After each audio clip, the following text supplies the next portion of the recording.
नमस्कार। आज हम राहुल गांधी की राजनीतिक यात्रा पर एक गहरी नजर डालेंगे। जी। हमारे पास उनकी कहानी के कुछ अहम पड़ावों से जुड़े स्रोत हैं और हमारा मकसद है उनके करियर के उतार चढ़ाव, उनकी बदलती छवि और आज की भारतीय राजनीति में उनकी भूमिका को समझना। बिल्कुल, काफी दिलचस्प सफर रहा है उनका। तो चलिए शुरुआत करते हैं उनकी पारिवारिक विरासत से। नेहरू गांधी परिवार का नाम तो है ही, लेकिन उनका सीधा राजनीति में आना हुआ 2004 में।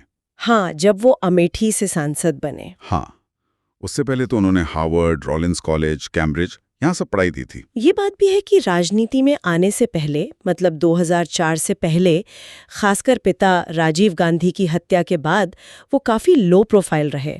सुरक्षा कारण थे। अच्छा। फिर 2004 में आए और उसके बाद असल में संगठन में उनका काम शायद 2007 में ज्यादा देखा, जब उन्हें युवा कांग्रेस और एनएसवीआई का इंचार्ज बनाया गया। हाँ, ये मैंने भी पढ़ा था, उन्होंने कुछ आंतरिक लोकतंत्र की बात की थी शायद। जी हाँ, बिल्कुल।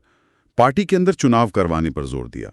मतलब एक कोशिश थी संगठन को अंदर से मजबूत करने की। फिर 2013 में वो कांग्रेस के उपाध्यक्ष बने। लेकिन ये सफर मतलब सीधा तो नहीं रहा। 2014 के आम चुनाव आए और कांग्रेस के लिए वो एक बड़ा झटका था, सिर्फ 44 सीटें। बहुत बड़ा झटका। उनके नेतृत्व पर गंभीर सवाल उठने लगे थे उस वक्त। ये सिर्फ हार नहीं थी, है ना, मतलब पार्टी के भविष्य पर ही सवाल था। बिल्कुल। और फिर 2019 में चुनौती और बढ़ गई।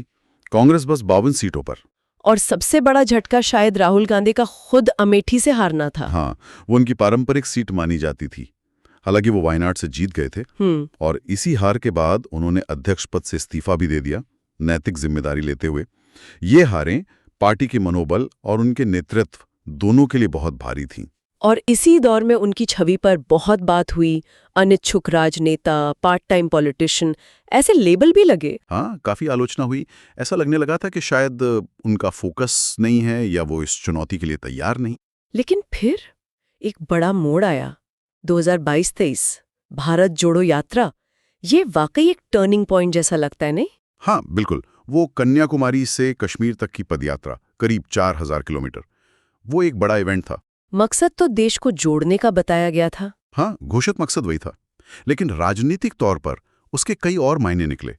रोज लोगों से मिलना, पैदल चलना, उनकी बातें सुनना, बिना किसी बड़े तामझाम के। इन चीजों ने, मतलब उनकी जो पुरानी एक छवि बनी हुई थी, उसे तोड़ने में काफी मदद की। अच्छा। सूत्र बताते हैं कि इस यात्रा ने उन्हें भाजपा की नीतियों के खिलाफ एक ज्यादा गंभीर, एक ज्यादा मुखर आवाज के तौर पर पेश किया। हाँ, और वो लोगों से जुड़ाव वाली बात भी काफी उठी थी। दिल्ली के नेता वाली इमेज से बाहर निकले शायद। बिल्कुल, सीधे जमीन पर उतरकर लोगों से जुड़ने का प्रयास दिखा। और शायद इसका असर 2024 के चुनावों में कुछ हद तक दिखा भी। हाँ, 2024 में उन्होंने वायनाड और रायबरेली दोनों सीटें जीती और कांग्रेस का प्रदर्शन भी सुधरा, 99 सीटें। जी, 2019 के मुकाबले काफी बेहतर। और वो इंडिया गठबंधन के भी एक प्रमुख चेहरे के तौर पर उभरे। हाँ, जिससे विपक्ष को एक नई मजबूती मिली।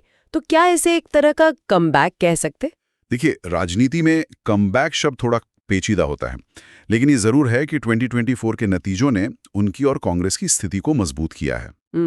आज की तारीख में, मतलब 2025 तक की बात करें, तो वो कांग्रेस के सबसे प्रभावशाली नेताओं में से हैं और विपक्ष की राजनीति के केंद्र में भी। उनका फोकस किन मुद्दों पर ज्यादा दिख रहा है आजकल? अब ज्यादा स्पष्ट रूप से लोकतांत्रिक संस्थाओं की बात करते हैं, संविधान की सुरक्षा, समावेशी राजनीति, पिछड़े वर्गों के अधिकार, इन मुद्दों पर उनका जोर ज्यादा दिख रहा है।